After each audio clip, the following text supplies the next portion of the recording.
This is the first of 3 sessions, so do please try and join us, because obviously each session is going to have a different theme and a different set of things we'll be discussing, taking you through sort of creating archives, how to create them, what are they for, what are the risks, what are the benefits, how much they cost, that kind of thing in this first session. And then in the next session on January 21st, we'll be looking more at actual preserving the archive and stages of archive preservation and management, and how to organize things like the photographer and the representatives and working with collections and so on. And then finally, in the last session on February 4th, we're looking more at accessing the archive and legacy and who uses archives and how, and what are the futures of the archives in this digital age. There'll be quite a bit of overlap though, I think, between the sessions, of course. As usual with these sessions, I'll be moderating the questions. So you are free to type questions into the Q&A box.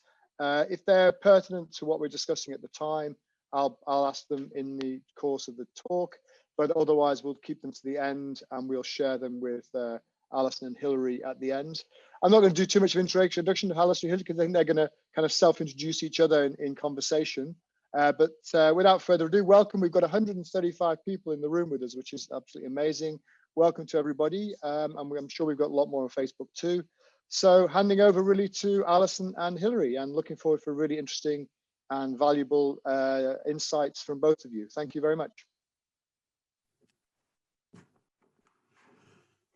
Thank you, Paul. Alison, it's lovely to see you. We're on separate sides of the Atlantic, but we've known each other for, well, forever.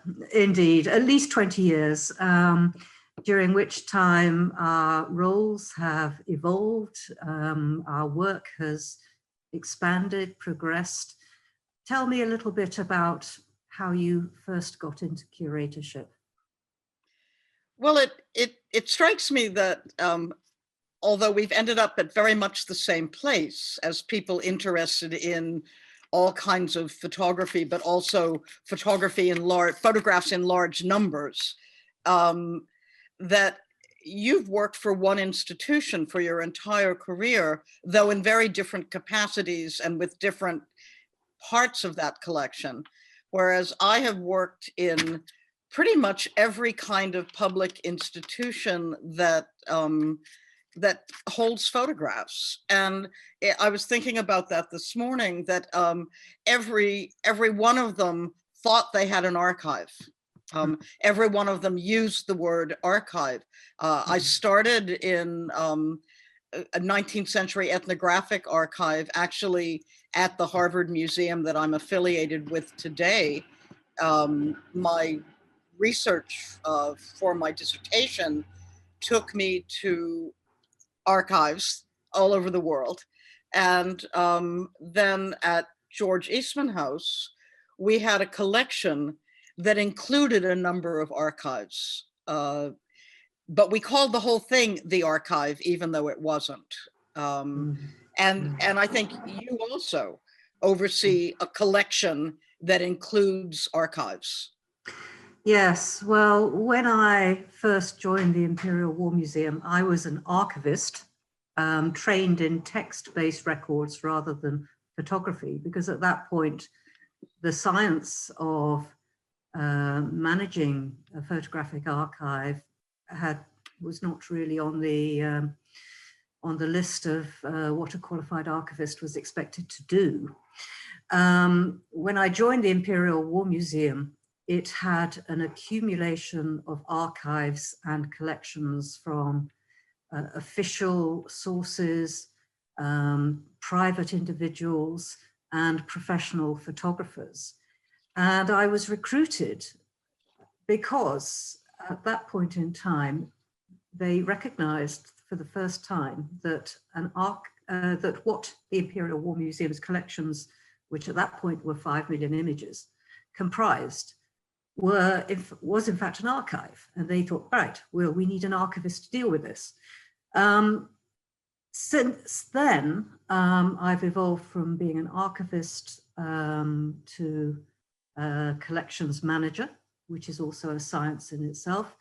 And from there, I became head curator, which again is a slightly different role. And then finally moved on to a research-led role. During that time, although it's been under the umbrella of a single organization, the roles have changed and evolved constantly. The collections have changed and evolved constantly. And the museum is a very different animal to what it was 40 years ago. And that's true, I think, of all institutions which engage with photography. The understanding of what is meant by an archive, what do you understand by that? Well, I tend to be really a utilitarian here, so that if people call it an archive and assume that it is an archive and think about it as an archive, I'm not going to quibble. I think the difference between a collection and an archive is often intention. But I'm fascinated to hear that you were trained in text archives and then moved to photographic archives, because I think there are some really core differences. And many of the text archives we deal with were begun with the intention of being an archive. We are a village and we're going to keep an archive of all of the birth certificates. Whereas most photographic archives were not established as that kind of informational archive. They were started as something else. And often picture libraries. Yes, often a picture library. And I think we will talk about that in some depth. But, or they were, I mean, I'm thinking of the Lewis Hine archive at Eastman House. That was actually everything that was left in his studio after his death. So it included rejected prints, floor sweepings, negatives, other people's work, which was not identified. That was very problematic. But photo archives are often something else. And I think the 40-year thing that you're talking about, how photographic archives have changed, has to do with this art thing. It's partly that, yes. A collection of photographs which was made, you know, to document the construction of the Empire State Building becomes something very different when it's moved into an art museum. If it's moved into a museum of history or a museum of science or a museum of anthropology, the objects remain the same, but their meaning and the meaning of their archive, and also the way they're organized, is going to change radically, because photographs take their meaning from where you find them. Indeed. I think in terms of an archive, there are definitions. So an archive in the technical sense is an accumulation of information, usually in its first iteration. So what you might call original. Now, one of the challenges for photographs, of course, that what is an original in terms of photography? Photographs, whether they are analog or digital, have many forms, and many of those forms are produced almost concurrently with actually opening the shutter. So this is challenging. This was one of the things that actually brought, really attracted me to photography in the first instance. I had to actually learn on the job. There was no textbook at that point in time which dealt with how you create an archive, what are your responsibilities, what are the challenges. You literally had to work them out as you go along. The libraries which were produced in wartime were definitely of the situation, but their importance as potential historic information which needed to be managed and preserved and accessibility maintained, which is sort of ticking all the boxes for what an archive is, was recognized very early on. the question was really what was their status? How important were they? How valuable were they alongside the text record? And the notion of value. I mean, I promise not to talk about Foucault very much today, but you know, Foucault very importantly talked about an archive as a set of relationships, as a kind of organization that imposes meaning on the objects. And it's worth noting that, I mean, the very word archive, which seems to go back to the 16th or 17th century, means both a place where things are stored and the things themselves. But that, you know, the word archive has its semantic roots along with words like monarchy and hierarchy, that it's always been to some extent about power and that structure. What power and structure. And while we know that no archive is complete, that an archive is kind of an aspirational ideal, but archives have authority. The decision, this goes in the archive and this gets discarded, accrues a huge amount of significance, especially over time, when the archive becomes the only collection we have from 19th century Thailand. It controls our understanding and our knowledge. And that does have relevance even to individual photographers that are thinking about how their own collection might become institutionalized. I mean, the transition to digital technology brought the word archive for individual photographers very much to the forefront, because the term was co-opted by many of the database systems and other technological systems involved. You had to archive your digital files. There is a difference between what we understand as an archive in terms of a historical record and accumulation, and what is understood by the technical term archiving files.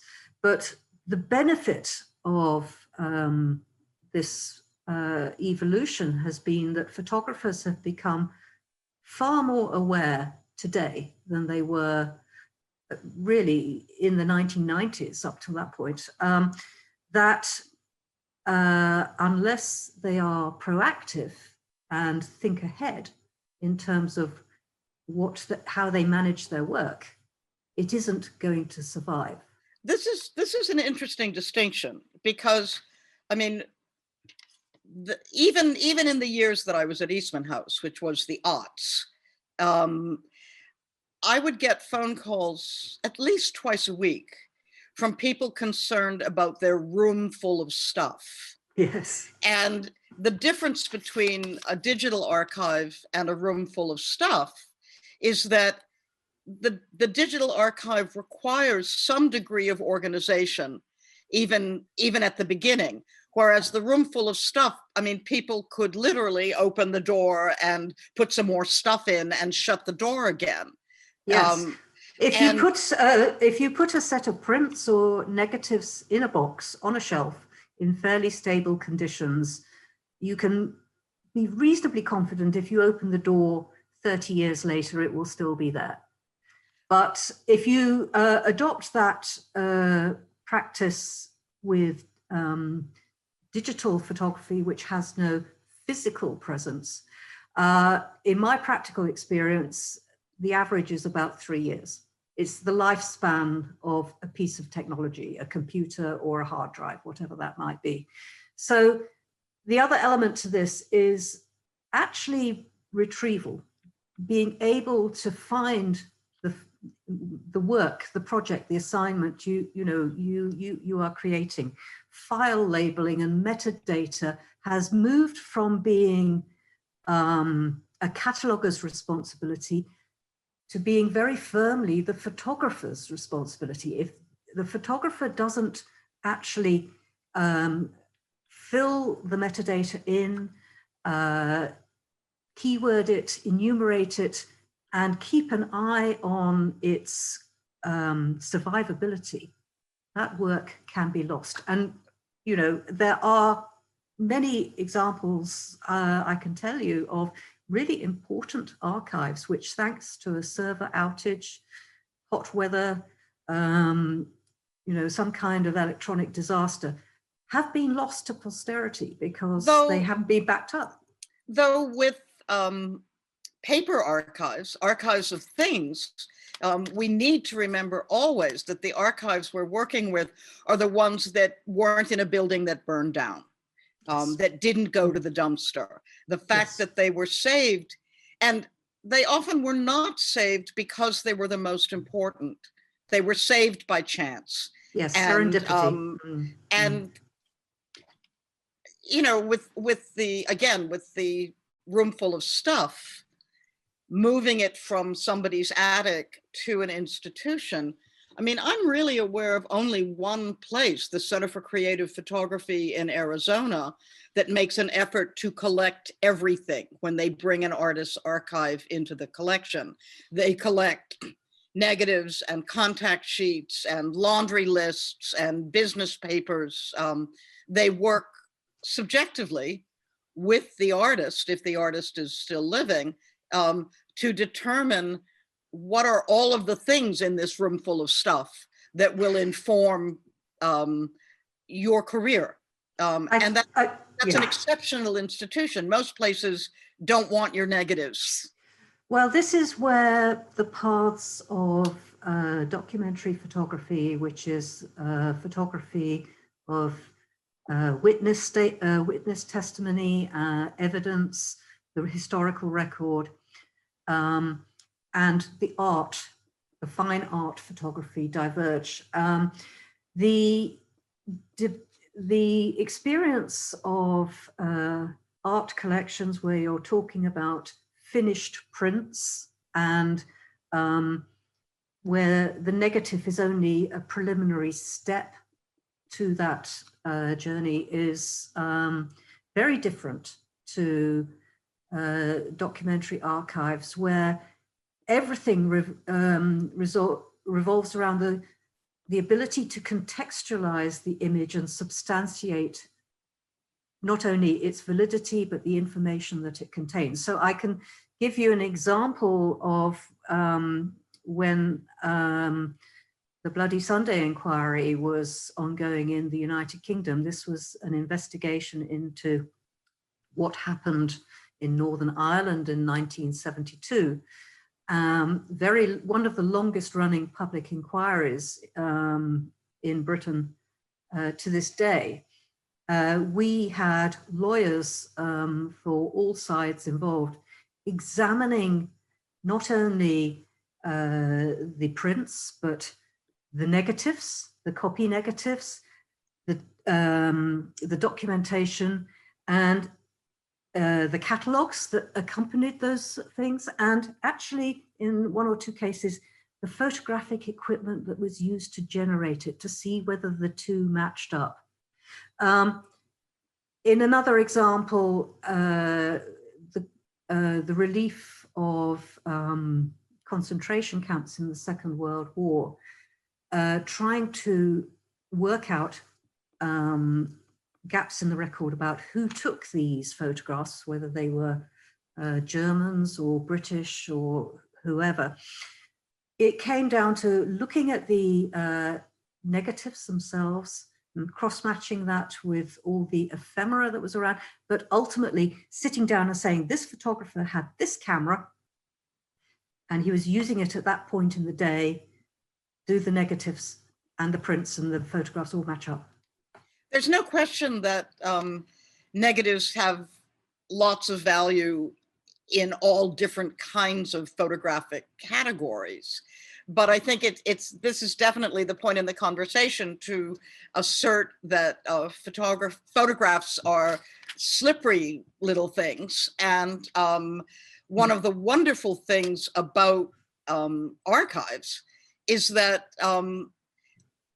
you may find and archives and the mechanical reproduction of photographs.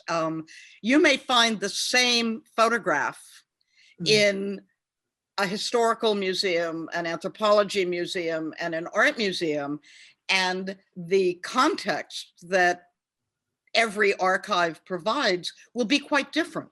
Indeed, absolutely. And I mean, Hein is a really good example of the photographs at Eastman House, for the most part, have been treated as though they are art.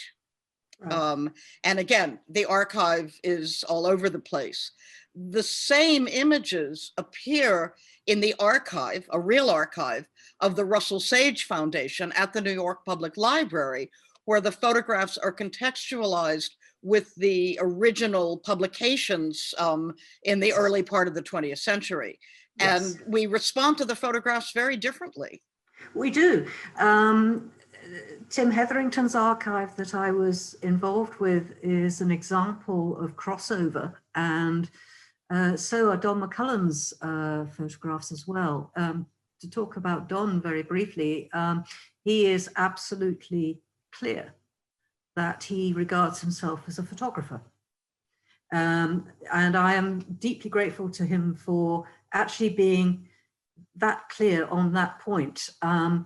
His photographs I have exhibited within the IWM, and very recently, in fact, I think hopefully again soon, the Tate is going to exhibit his photographs too. Right. And the fascinating thing for me has been to witness at first hand how the audiences, the visitors to those shows have responded. There's an area of overlap, but there is also an area of differentiation. And, you know, we will get into this in later sessions, but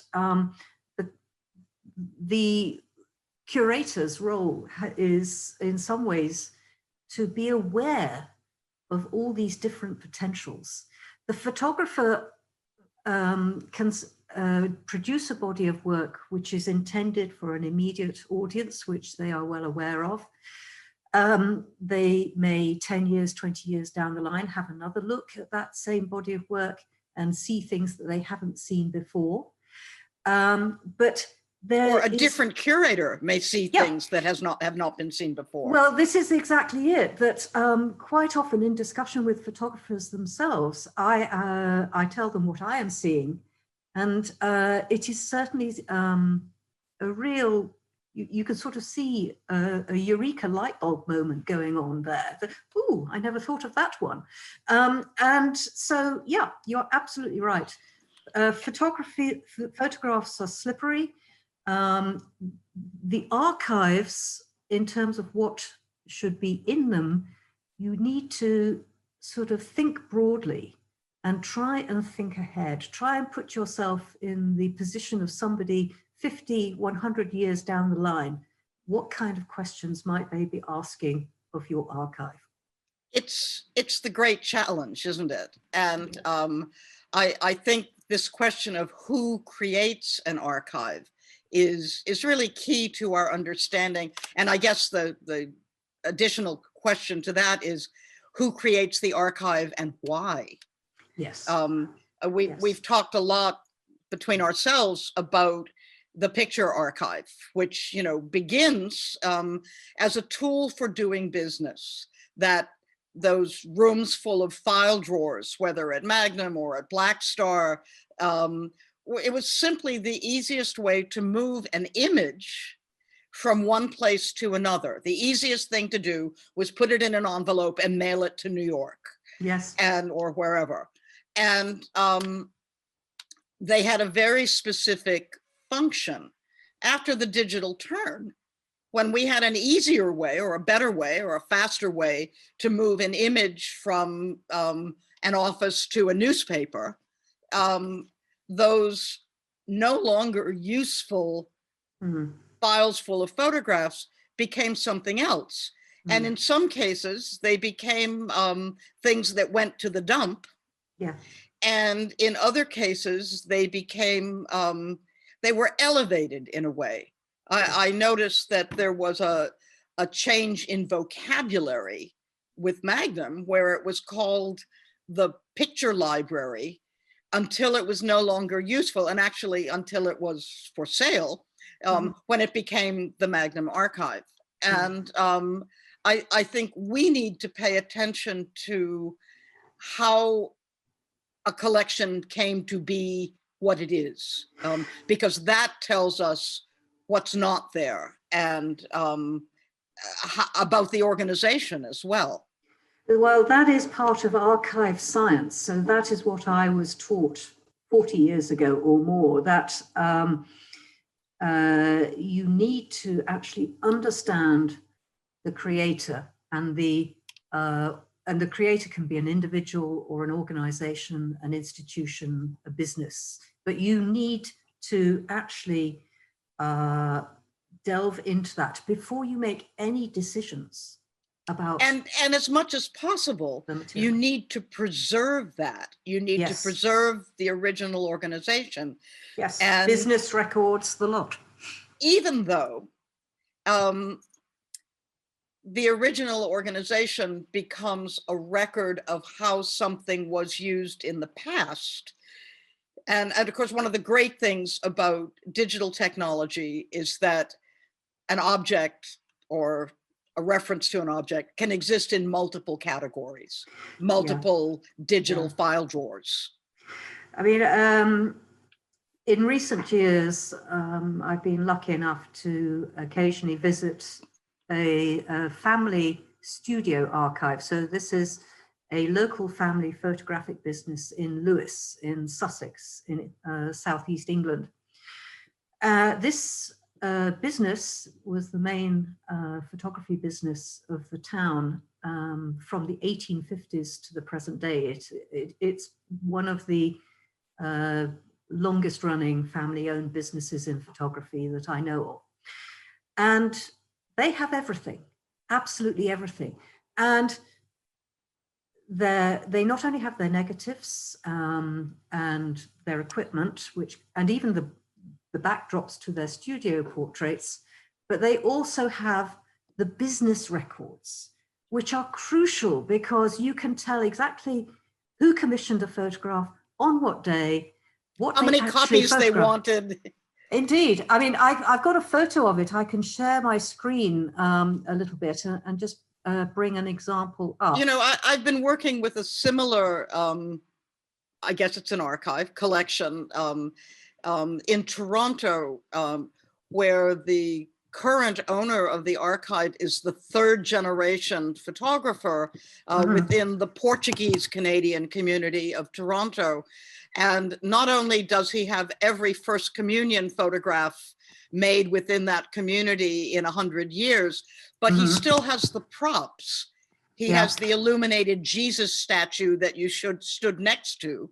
And, and the names and addresses of everyone who bought a picture.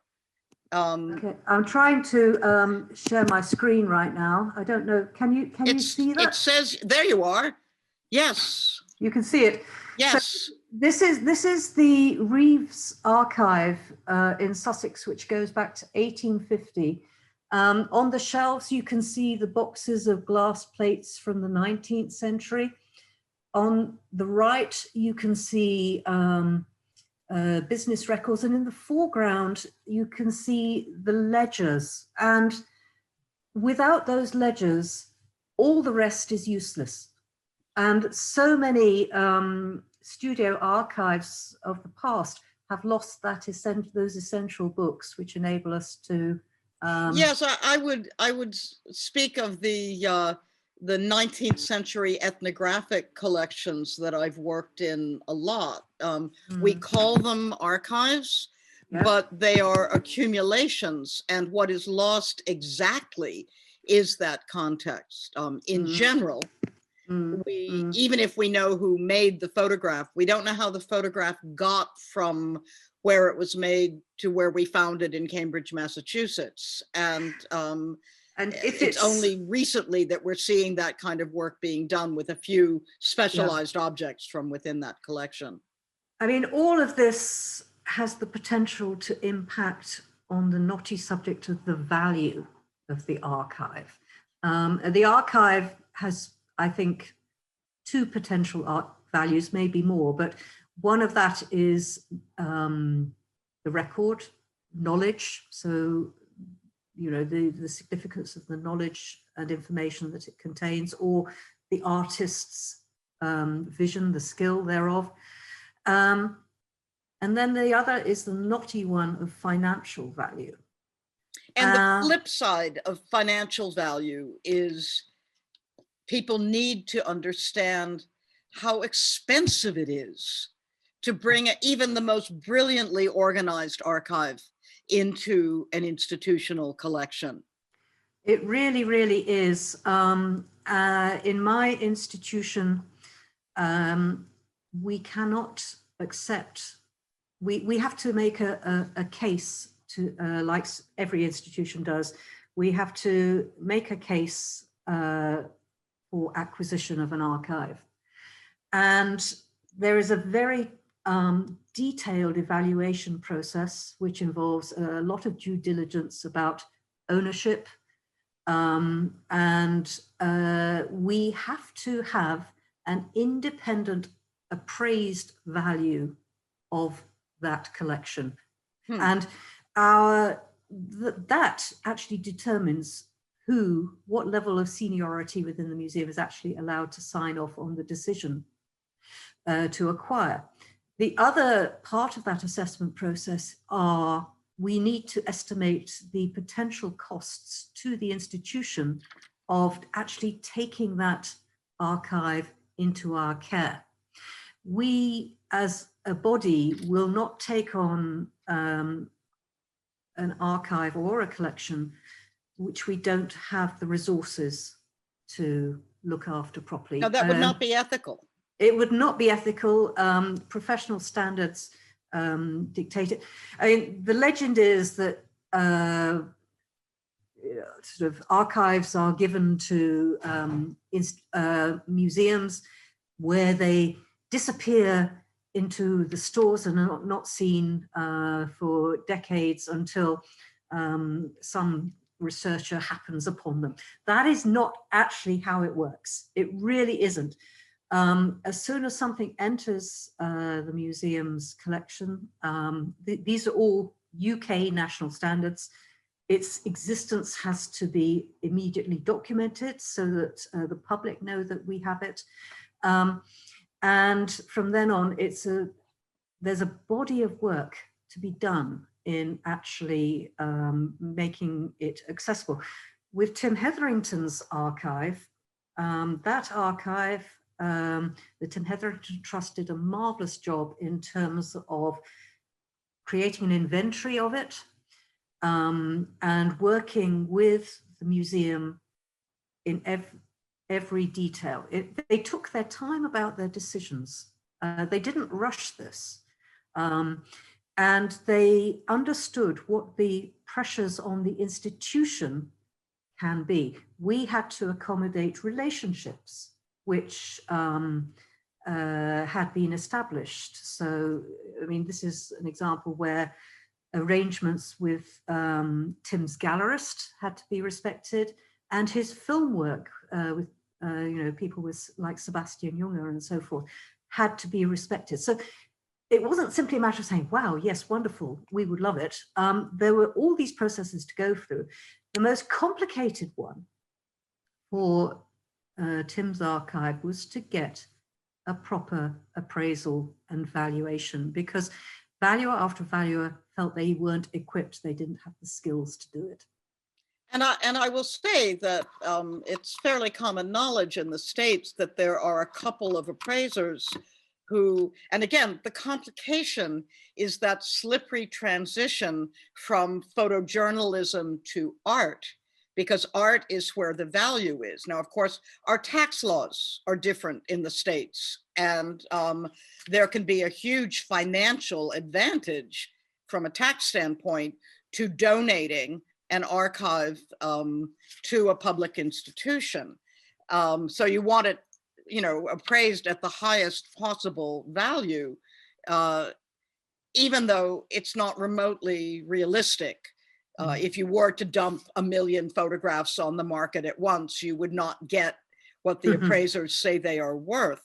But I think the significance to our audience of what happened with Tim's archive is that it's a very typical archive of a working photojournalist, and the decisions that were made to get it ready to move into an institution were one of the things that made it more attractive to you.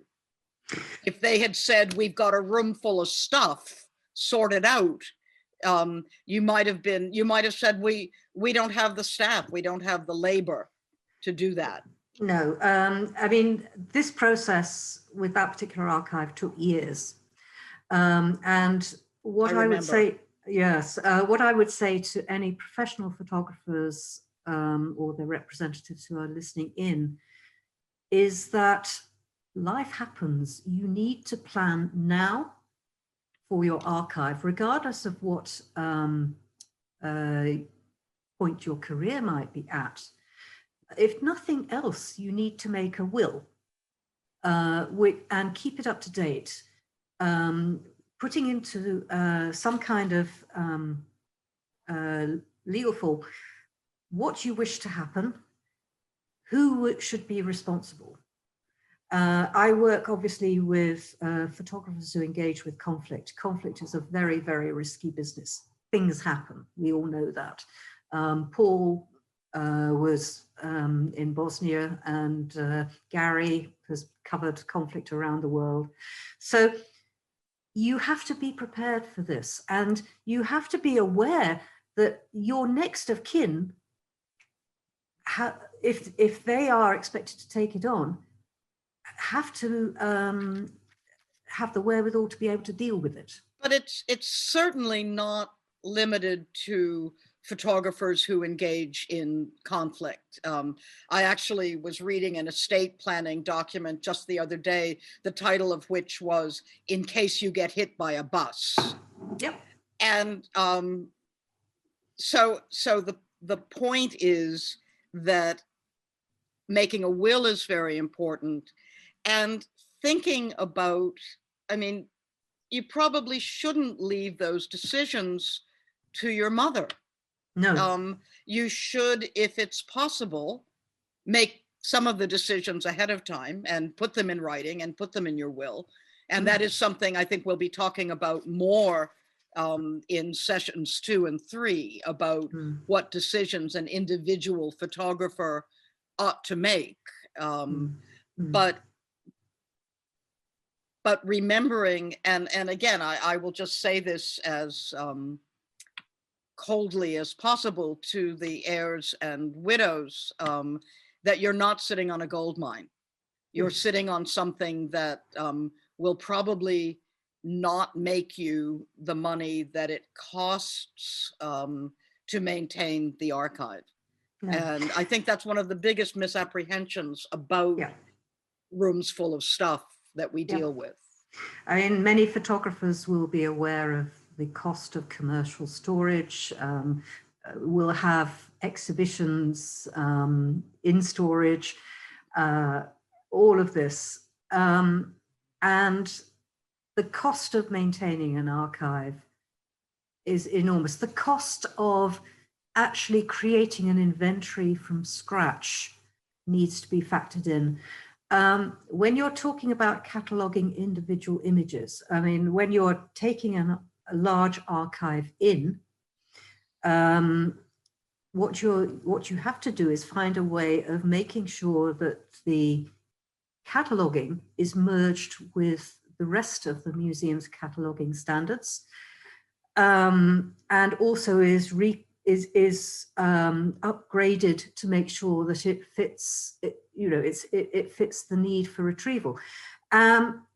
We worked out that the cost of digitization of analog archives, it cost you the cost of the budget. 25% of the budget was on actually scanning or digitizing the image. 75% went into the documentation. It was a hugely expensive process. Our basic number was $600 per photograph to bring it into the archive. Counting, I mean, it would be scanned. Sometimes it would be photographed. It would be cataloged. It would be physically stored. And that was only that was only for the process of bringing it into the collection. The ongoing costs of climate controlled storage, the salary of the collections manager or the archivist, ongoing work, you know, conservation usually came later, again, for financial reasons, but that might make sense with a few remarkable objects for the kind of art side of the collection at Eastman House. You can't even think about those numbers when you're talking about a collection. And I mean, the problem with photographs is there's too damn many of them. Exactly so. The Imperial War Museum has 11 million images. That's not artifacts. So we have obviously negatives, prints, slides, you name it, all these multiple formats. The analog collection, you would at least triple that number. The costs of doing that are extraordinary. We are in the process of a multi-million-pound digitization project to make sure that people can research these collections online. We have worked our way through our First World War collections. We are doing very well on our Second World War collections. We are looking at our late 20th century collections, which covers everything from the Cold War era, Vietnam, right up to the Balkans and up to the point of the turn of the century. And I can't begin to tell you, the numbers are extraordinary. And yet, those are all physical archives. We are equally having to look through millions of TIFFs, JPEGs, you know, all these sort of various photographers' files which are on hard drives. I hate discs, DVDs and CDs. They are my personal version of hell. And you know, it is a huge undertaking. And it has to be said that when you have a photographer's archive, one of the starting points is what should be preserved. Right, and yet, because of our confusion between images and objects, especially now that we've entered the digital world, preserved as what? Preserved exactly. How? I mean, I must just tell you that, you know, Eastman House was a very early adapter to digital storage because we had access to Kodak stuff. We still have stuff on laser discs. Do you remember them? They're the size of pizzas. Yep. And completely accessible until the player breaks. Exactly. And then lost. Yeah.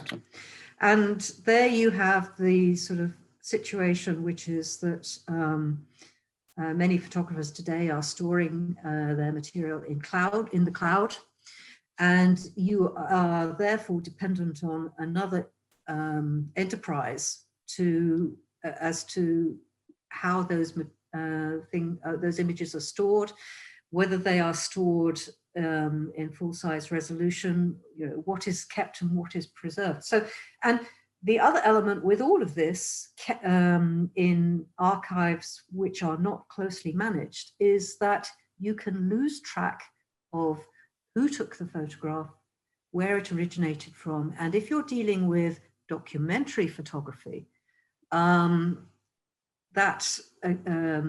will never forget a certain year in Afghanistan, 2006, when I had 50 different claimants for a single image, all of which there was no way to tell who actually took it. And there's an example which has just been in the British news today about a photograph which was released under the Creative Commons license with the results that and correctly and someone stole it and was someone presenting it as his or her own work, right? Exactly. So, you know, this is an example of what can happen in the digital environment. It's all an argument for photographers doing their level best to take care of their archives, yes, and create them. One of my bête noire is, again, with the Hein archive, you know, the guy swapped prints with every member of the Photo League, many of whom took pictures that were very similar in style and subject to Hein's photographs. And because often what we had from Hein was a work print, or, I mean, he didn't sign them. Some of them were rubber stamped if they'd gone out to a publication, but otherwise they were not. And so, you know, my advice to photographers now who are thinking about organizing their material in any way is please separate other people's work from your work. Absolutely. Absolutely. But it's amazing how rarely that seems to happen, because the photographer knows, she knows who took the photograph, and she's not necessarily thinking about some poor future archivist, someone who's trying to use these either as art or information. I think, you know, my experience of photographers, and this is not necessarily the case with fine art photographers, but it is certainly the case that the pressure of the job means that you live from day to day. How do you carve out the time and the willpower to pay attention to your archive? And that, I think, is the biggest single problem I have. The photographers, by instinct and vocation, are creators. And the elements that come with managing an archive are not automatically part of a photographer's skill set. No, you're right, exactly. And nor should they be. But photographers do organize their archives in certain ways because they want to use them too. They want to be able to find that photograph they took in Bosnia 10 years ago. Indeed. But so possibly at least having in mind how their practical system of organization might be received. You know, again, learning what institution you might be trying to get your archive into, thinking about what they will do, informing yourself about what the process is when a personal collection gets subsumed into an institutional collection may make it easier for the photographer to make decisions.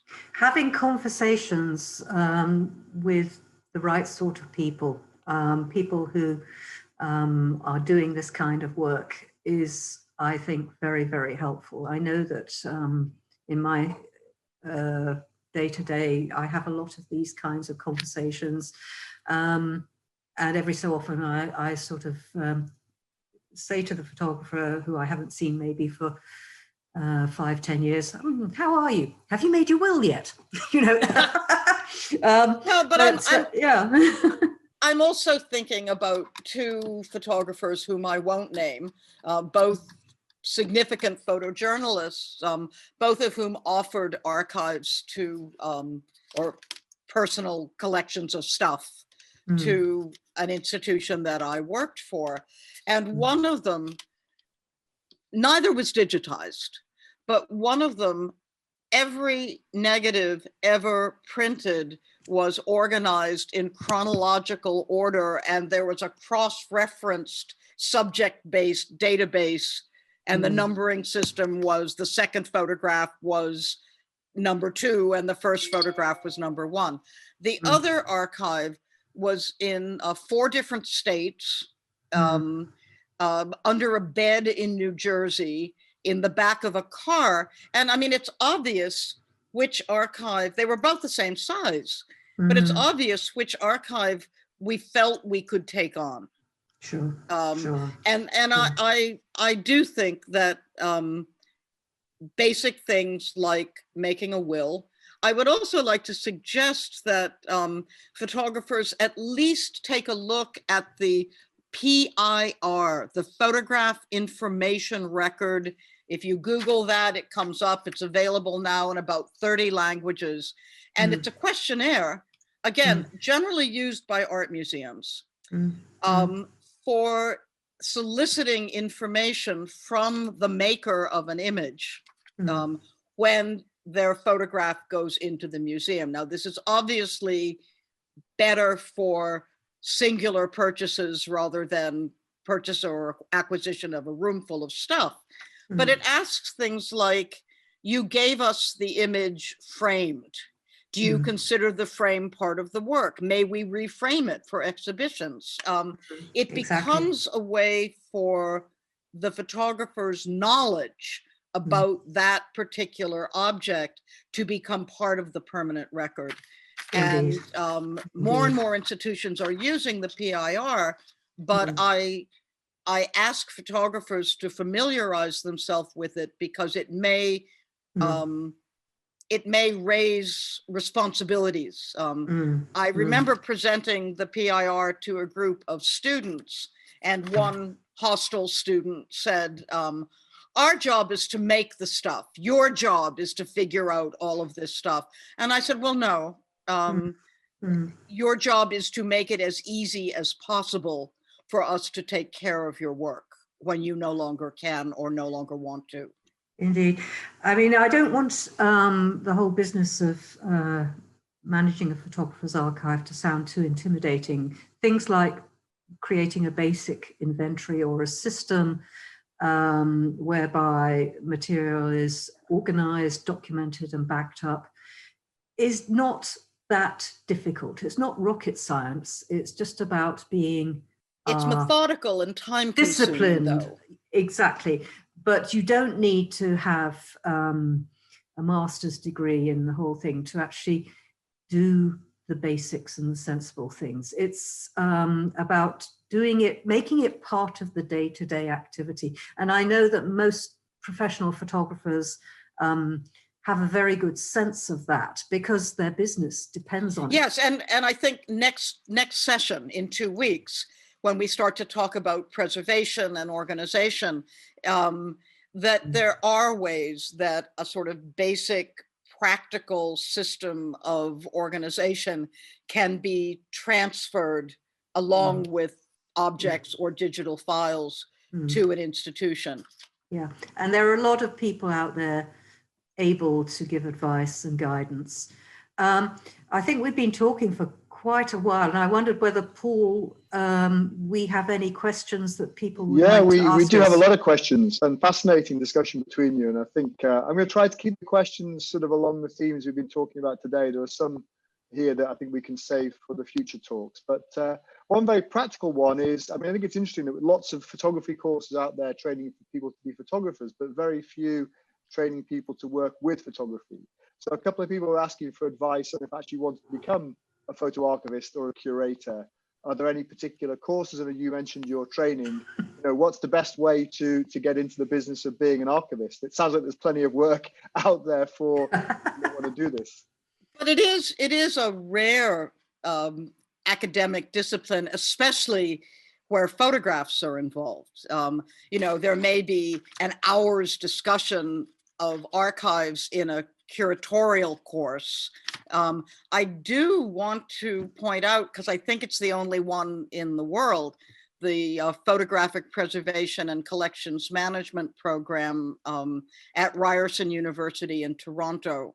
It was associated for 10 years. It is no longer with the archive at George Eastman House, which I thought was ideal because there was plenty of raw material for people to sink their hands in. And now it's sort of focuses on the Black Star collection, which is held in Toronto at Ryerson. But I'm not aware of, it's a full-blown 2-year master's degree. I'm not aware of any other similar programs elsewhere. Are you, Hilary? Archive science has evolved considerably. Many of the courses, which are postgraduate courses, are designed for, well, they're led by the text-based medium, with photographs and film a part of that. But also these days, what you really need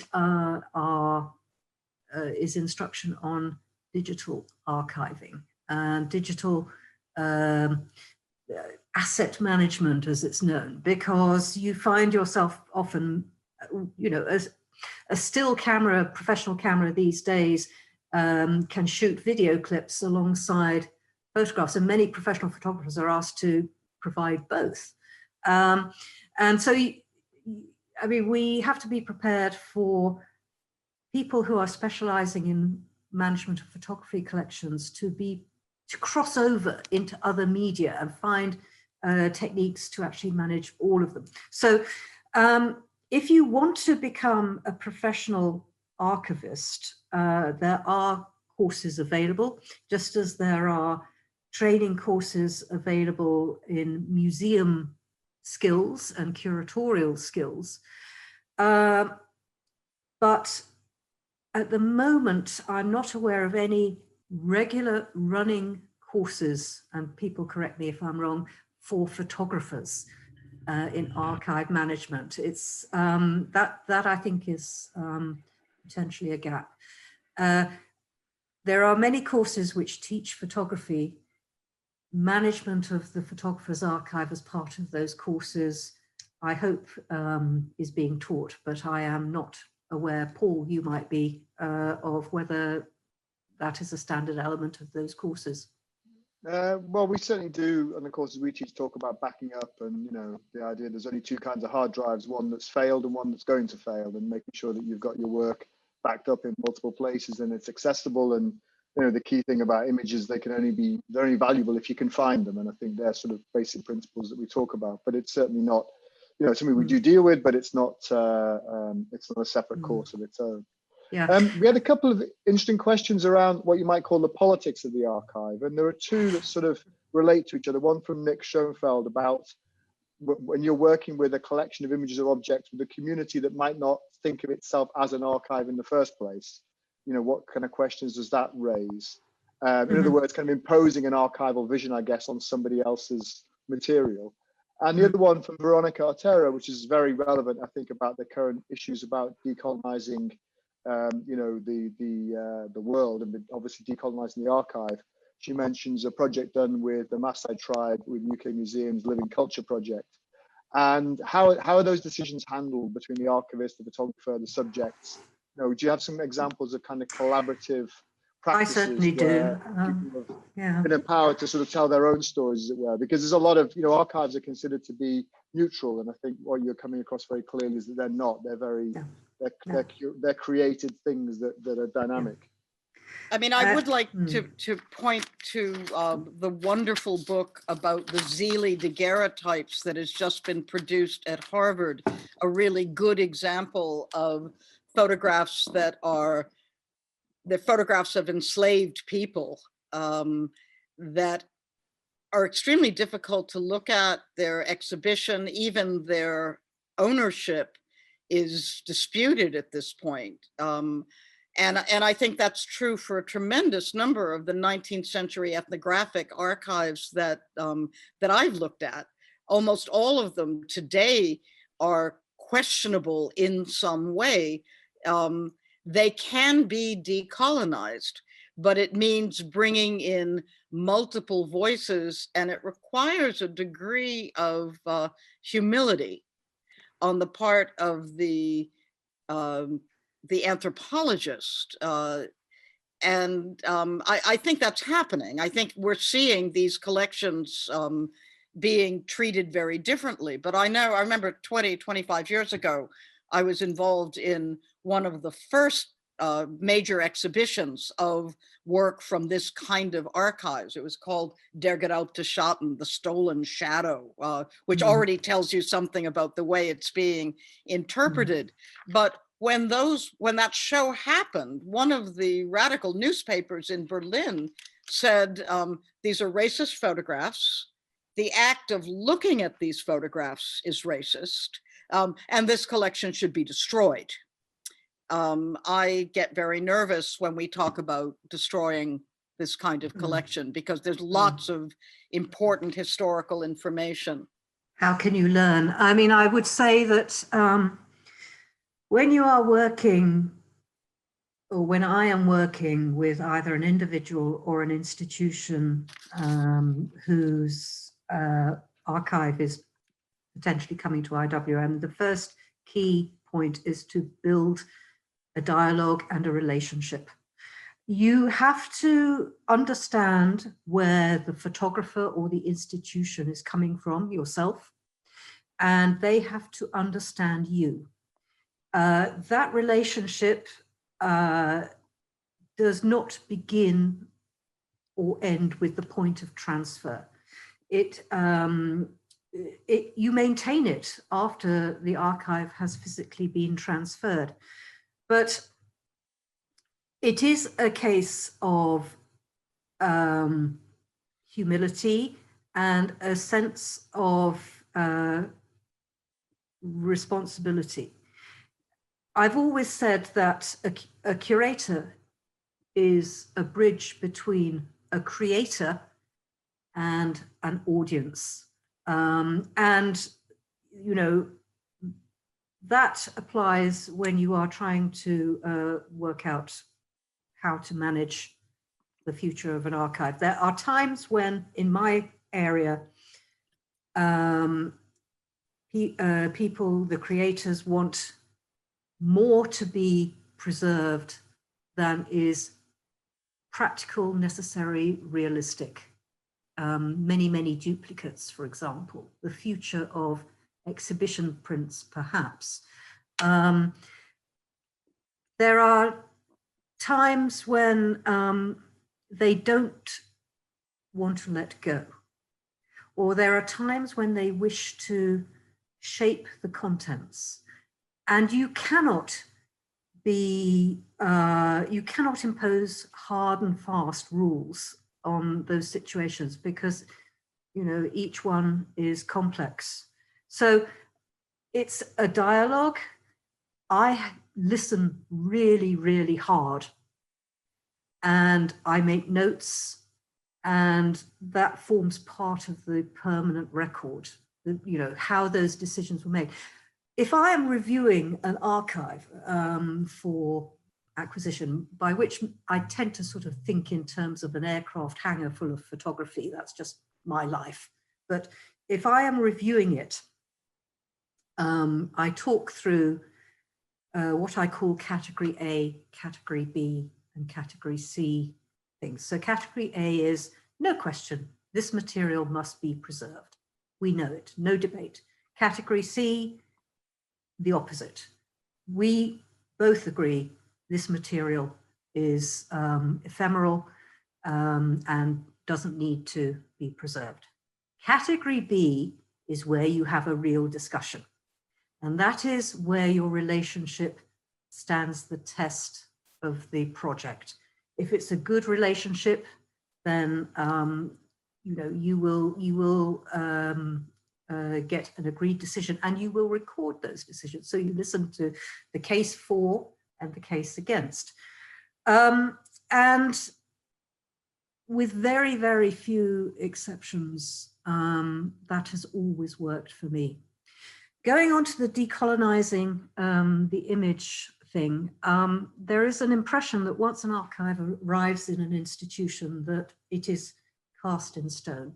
We all know, we both know that that's not the case. In my case, you know, when it first arrives, it's all you can literally do is hold up a mirror to it. 10 years on, it's acquired a further patina, more understanding. Further on, pretty much every decade, every archive I've worked with has acquired value. things have been questioned and so forth. At the moment, in response to what Veronica is asking, my institution is actively engaged in a project to look at the text data which accompanies our photographs of the Second World War, the terminology that was used. And what this is doing is not trying to censor materials, because I think if you cross out offensive terms, you are in danger of deleting history. I mean, how can we understand what was offensive if we don't know what those terms originally were? But contextualizing those terms and explaining how opinions have changed is very much what we are looking at the moment. I think there's a huge difference between the text that accompanies an object in an archive collection and the text and how that text is used to generate a label, for example, in an exhibition. And I would not hesitate to change language in an exhibition, although I would explain that I had done so. We've seen that a lot. I mean, I kind of want to just wrap up by saying, again, no archive is complete. The research is never done. No. And the research includes ongoing conversation with the potential audience in the future for that material. And then finally, it seems to me to be a sort of peculiar conceit of our time to think that we can save everything, and we don't need to. I mean, I don't believe that every newspaper morgue in the world needs to be preserved. I think that some of them do, and it may not even matter very much which ones are saved. You save the ones you can. But, you know, there are too many photographs, and those kinds of decisions made humbly and carefully, both by the maker of the objects and the curator who is institutionalizing them. With the rationale being documented. And being transparent about all of those decisions. Consistency, transparency. Allows for another curator or audience member or researcher 100 years from now to say, oh, because they made the decision on this basis, we know that A, B, and C will not be there. And that's very useful. Transparency is key. Transparency is key, and creating a record of the process is key. In my line of work, if you don't do that, you give birth to 101 conspiracy theories about censorship of the record, for example. So even if material is, it's actually very complicated and expensive to dispose of photographs from an archive permanently. The processes you need to go through to actually get approval for that and actually do it is there have been some instances in the States where, because of controversial deaccessions of particular objects by a public institution, some very broad brushstroke rules about deaccessioning had been made into law by legislators with no understanding of how collections work. And basically, once something has come into the building and has been treated like an object of value, whether you eventually decide to accession it or not, it's considered part of your permanent collection, which is a nightmare. It's a legal status. And the other thing is that many policies are made without taking the specific needs of photographs into account. Exactly. And photographs, as we all know, as everyone who's called in to listen to us knows, photographs are different from other kinds of objects. And they really, really are. I think our second session is going to address some of the specific things about how a collection of photographs is different from a collection of teaspoons. And we have to be thinking about that. Any more questions, Paul? We've got lots, but we're running out of time. But quite a lot of them are referring more about the practicalities of setting archives up, which I think we'll be dealing with in one of the future talks. There was just two clarifications, Alison. What was the name of the Harvard University publication on the Zealy daguerreotypes? Oh, it's called "To Make Our Own Way to Make Their Own Way in the World: The Zealy Daguerreotypes." That's not quite right, but that's enough for you to find it. Great. And the other one was the name of the program at Ryerson, I think, that was the archive program. Photographic Preservation and Collections Management, Ryerson University in Toronto. Wonderful. Thank you very much. Well, that was an amazing session. We got fantastic feedback from people, really interesting and engaging.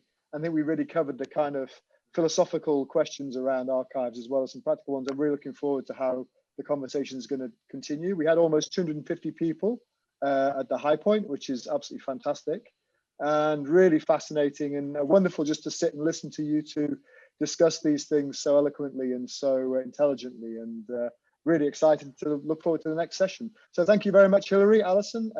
Thank you very much to Seven Interactive and Gianna for hosting this. As people know, we've got a lot of these talks going on with different themes, different photographers. Please do look at the Seven Interactive site for more information on that. Otherwise, we will see you, hopefully, a lot of you back for the second of these sessions. And if you're listening on the archive, please come and join the session live next time. So thank you very much, everybody. And thanks to Gianna for hosting us today. And if Alison, Hilary, you want to say goodbye, and then we'll switch off. Thank you very much.